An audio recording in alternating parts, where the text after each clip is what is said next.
Weise an Erwerfung und denger helle Geschwell. An helle weißt du, stehn stärkend Knot, gech ob de Platze vom Sonnenobgang. Von deinem Luft zu verrehren, befähigst dein helligen Duft, an deine Kreaturen zu verbreden. Als stark als Lennen, für die anderen Dinger zu denken.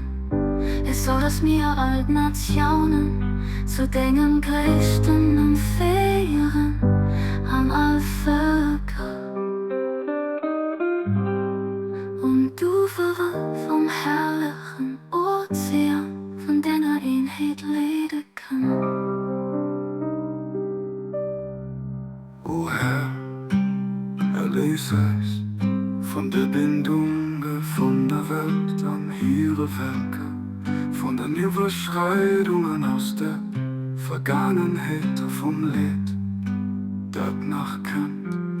Es soll das mir als erheben können, für dein Wort mit größter Freude, als strahlend zu verherrlichen, an dein Luftdach an Nacht zu feiern.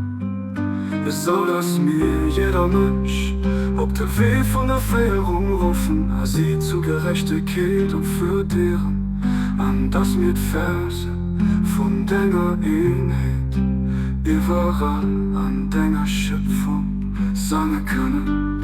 Du hörst jetzt Mut zu machen, was dir gefällt.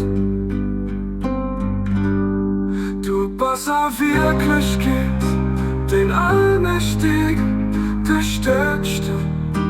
Abdul Baha, du hast jetzt Mut zu machen, was dir gefällt.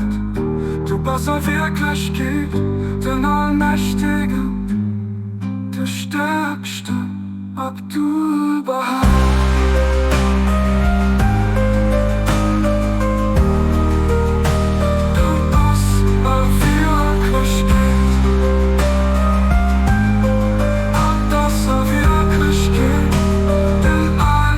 Mächtigen, du hast jetzt Mut zu machen, was dir gefällt. Du bist Wirklichkeit.